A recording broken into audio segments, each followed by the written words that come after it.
Canada is a prosperous, highly developed country with one of the strongest welfare systems in the world, yet it is dealing with a serious social problem, and Vancouver is where it stands out the most, especially in the Downtown Eastside. It is a place where honestly you hear very different opinions. Some people say this is a reality we have to recognize, while others feel that it really affects the travel experience. You might be walking through one of Canada's most beautiful cities, passing historic Gastown, and its steam clock the greenery of Stanley Park, a busy cruise terminal, and a city getting ready to host the 2026 World Cup. The air feels clean and the mountain views are incredible. But only a few hundred meters away, you begin to notice a completely different side of the city. Vancouver, the place many people picture as a tourist paradise, is actually the biggest hotspot for homelessness in British Columbia. Across Canada, according to the Everyone Counts 2024 survey, almost 60,000 people are experiencing homelessness on any given night.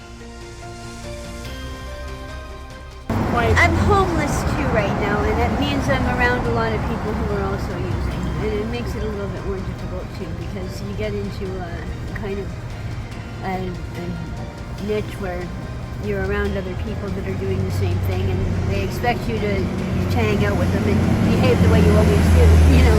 Right. So it's a little bit difficult to get away from.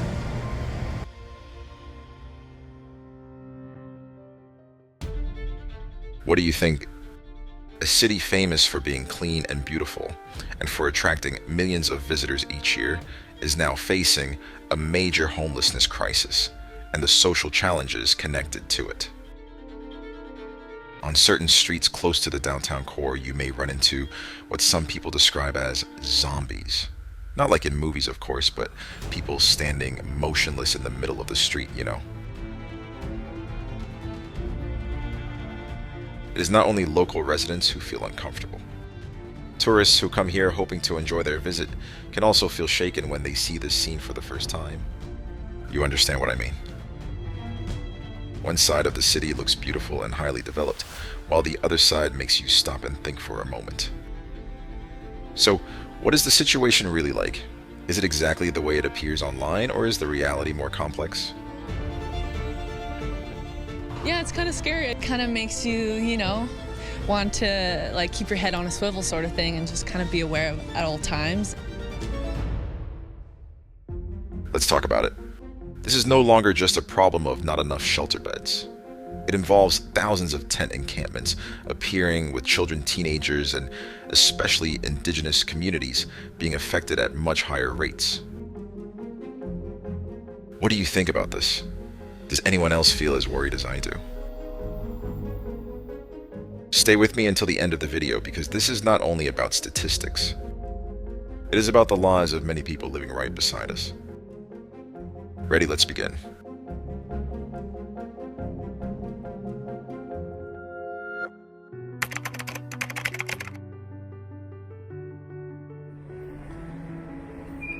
Let's get right to it. Walk into the Downtown Eastside after dark, and the struggle to survive becomes impossible to miss. What you may see is people yelling without making much sense, sudden threatening movements, individuals who seem disconnected from what is happening around them, and drug use happening openly in public.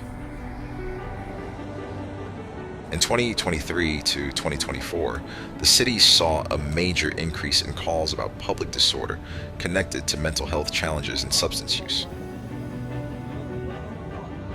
Emergency crews said they were stretched thin in crowded neighborhoods, while local news kept reporting random confrontations around the downtown core. Such a violent robbery, such a violent takeover style robbery. It's extremely concerning for public safety, and we want to arrest these people as soon as we can. It is not chaos every single second, but there is always a steady feeling of tension. That is the difference. Officially, it may look safe. On the street, it can feel unpredictable.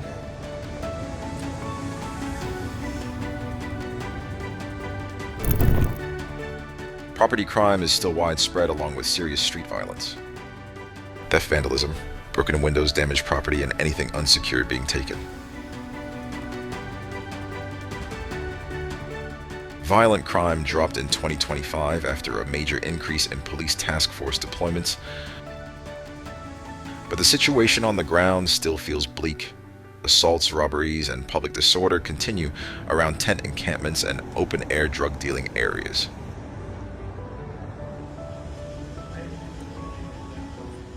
Across the city, violent incidents fell from 6,288 in 2023 to 5,343 in 2025.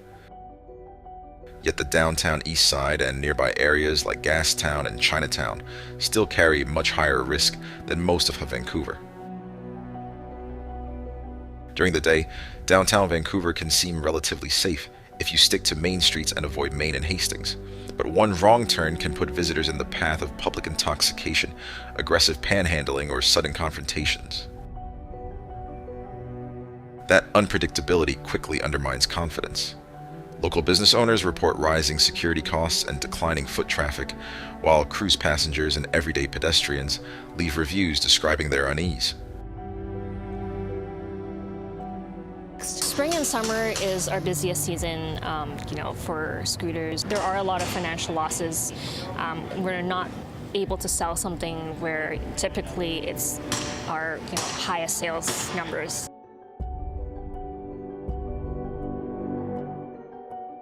Does the drop in violent crime numbers really mean the system is working?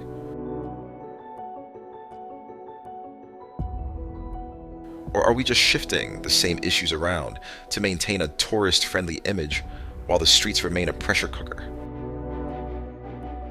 The idea of safe zones for tourists in Vancouver today is largely a myth.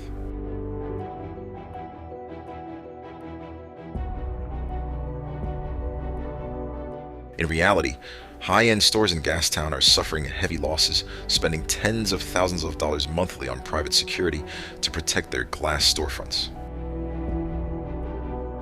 Meanwhile, smash-and-grab incidents near Stanley Park have surged by 40%.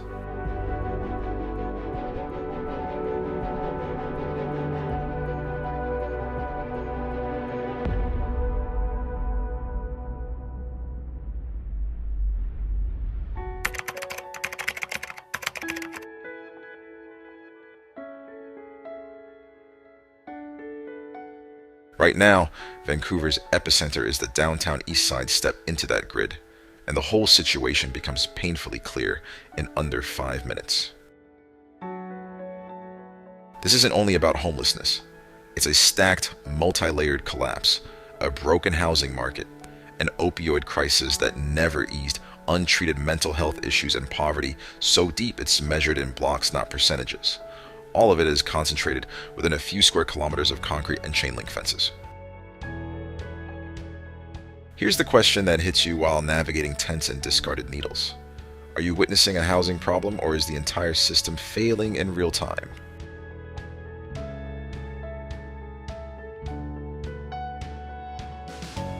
Start with the housing crunch.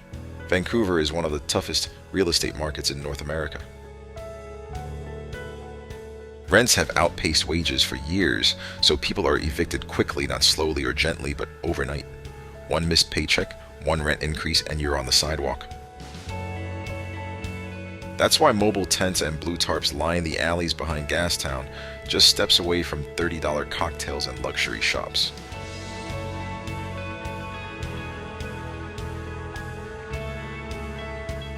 Low income, the ongoing opioid storm, sudden evictions, zero mental health support, and a housing market that mocks ordinary paychecks, all of it fuels the same fire.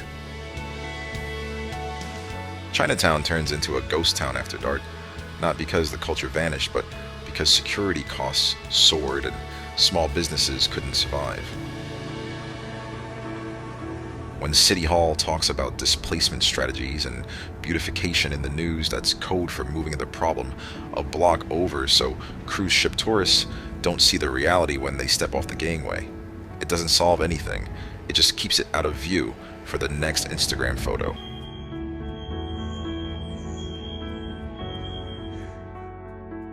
On the ground, it's survival math: 2,715 documented cases in the city, 763 sleeping rough, with a 26% spike in unsheltered numbers. The tents aren't random, they are proof that the safety net tore years ago and nobody fixed it. This is the hard reality on the pavement. Layered, relentless, and accelerating, while the rest of the city continues polishing the image for visitors.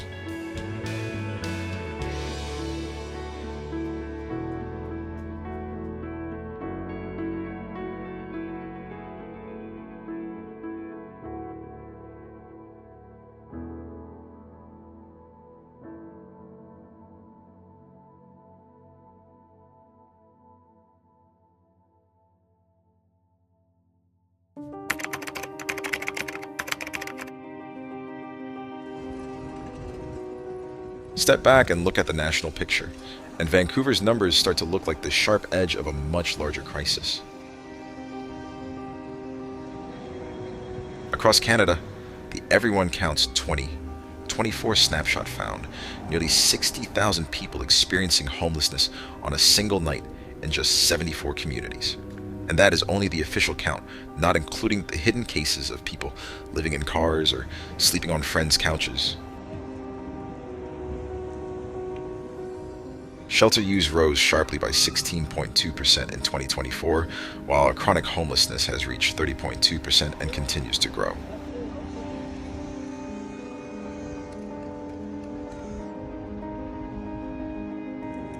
On top of that, unsheltered homelessness has more than doubled in recent years, with a staggering 107% increase in people sleeping outside or in encampments between earlier counts and 2024.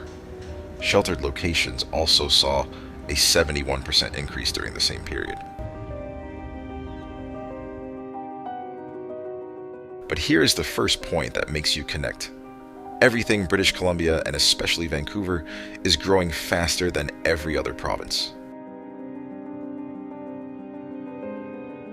The same pressures crushing the streets of the Downtown Eastside are hitting the whole country, only harder and faster in the West. Sky-high housing prices, an opioid crisis that never eased untreated mental health issues, and the overrepresentation of Indigenous people are the same deadly factors everywhere, but Vancouver has turned them into a block-by-block survival grind that other cities are trying desperately to avoid.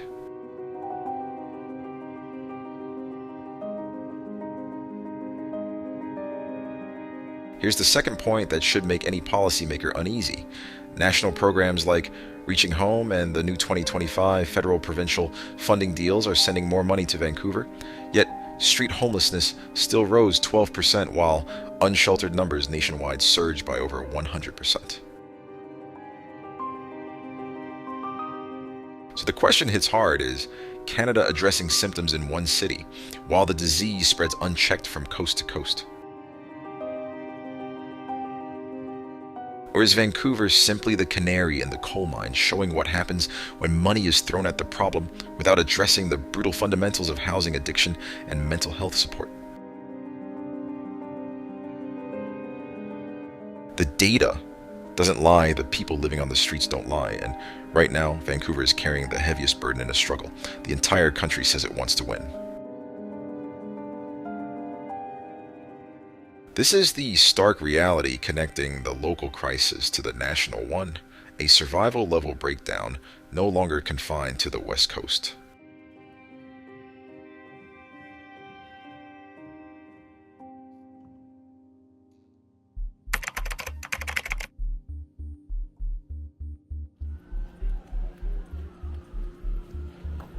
Vancouver's real estate market no longer feels like a community. It feels like a weaponized asset class stripping the working class down with harsh surgical precision. If you want to understand why the sidewalks are packed with tents, stop focusing only on the people and start looking at the financial spreadsheets. How can a city with more high-rise cranes than anywhere else in North America still have a near zero vacancy rate, while thousands of residents are pushed into the mud?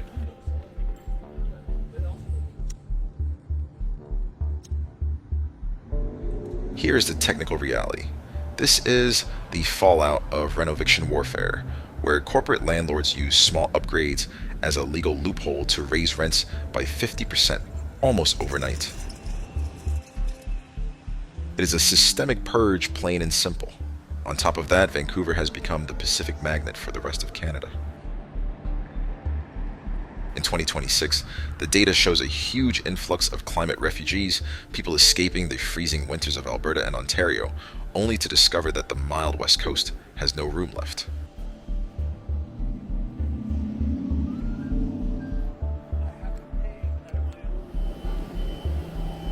But the real poison in the system is the chemical surge. The city is now trapped in a public health breakdown that has brutally outpaced every government intervention over the past decade. Could it be that those in power actually benefit from this chaos because it keeps the invisible population confined to certain blocks far away from the multi-million-dollar glass towers? It's a controversial view, but when you study the zoning deadlock, it's hard to ignore. We are seeing a complete disconnect between local wages and local housing costs. The average worker is literally one missed paycheck away from sleeping on East Hastings.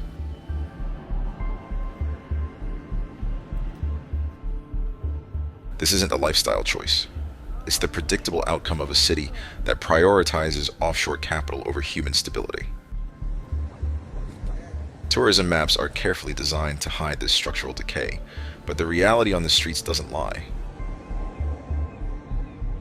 We're tracking a 30% jump in the working homeless people with full-time jobs who are forced to live out of their cars because rent-to-income ratios have completely spiraled out of control.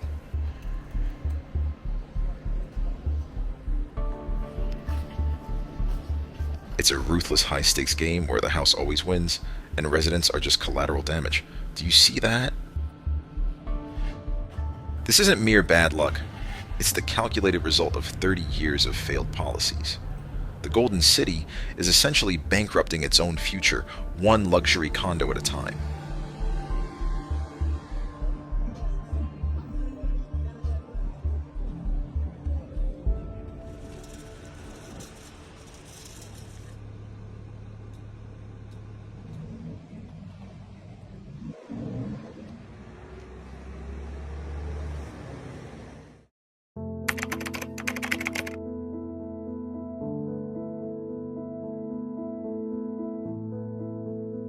This is where the issue becomes uncomfortable because there is no simple answer, only difficult trade-offs. On one side, there is the effort to protect public spaces and preserve tourism. Vancouver officials have repeatedly cleared tent encampment in busy areas, especially near parks and downtown corridors. The reasoning is simple: public spaces are supposed to be shared safe and open to everyone. When sidewalks are blocked, when visible substance use happens in public, and when visitors start to feel uneasy, it directly impacts the city's economy and international image.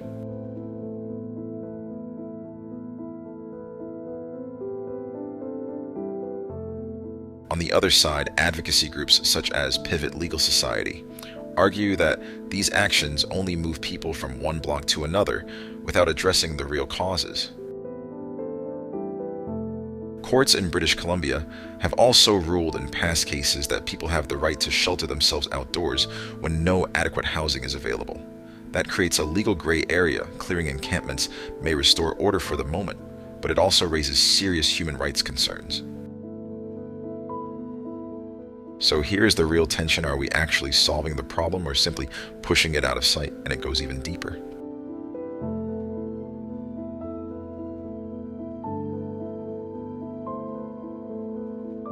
This isn't just about public space, it's about priorities. Do you prioritize the experience of millions of visitors or the survival of thousands of vulnerable residents? This isn't a theoretical debate. It's unfolding in real time on real streets. Then there's the political dimension. Different levels of government, city, provincial, federal, often pass responsibility back and forth. Housing policy, healthcare, and addiction services are all connected, yet not always coordinated. The result is slow responses, fragmented action, and growing frustration among both the public and frontline workers.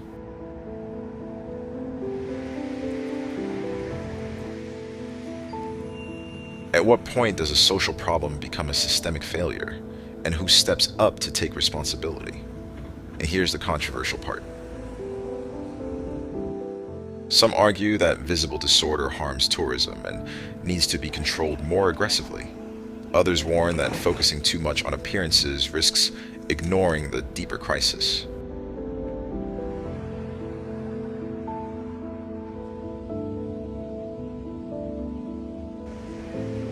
Cleaning up the streets without addressing housing, mental health, and addiction support doesn't make the problem vanish.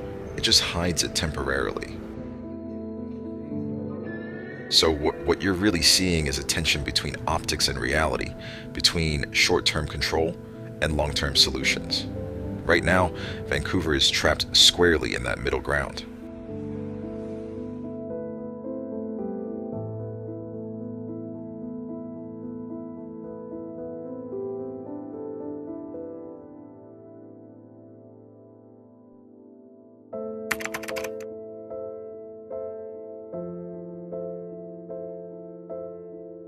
Here is the hard truth. Vancouver is not only facing a homelessness problem, it is watching a full-scale survival crisis slowly eat away at one of Canada's most important tourism engines. With 2,715 people counted on the streets in the latest 2025 survey, and Metro Vancouver rising above 5,200, the city has become the clear epicenter of the crisis in British Columbia.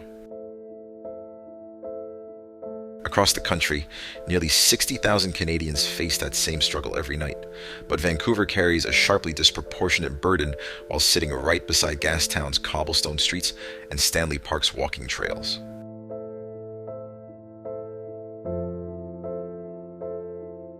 Here is the uncomfortable question we can no longer avoid. How long can a city keep selling itself as a world-class destination when some of its most visible streets resemble an open-air survival camp?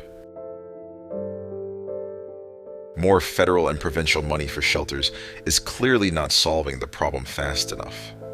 Real solutions require difficult but practical action, rapid housing, serious addiction treatment, stronger public space management, and honest coordination between every level of government. Vancouver is still beautiful, but that beauty is becoming harder to see through the expanding crisis. If nothing changes in a major way before the 2026 World Cup, the city risks losing the very quality that makes it special, its image as a safe, welcoming destination.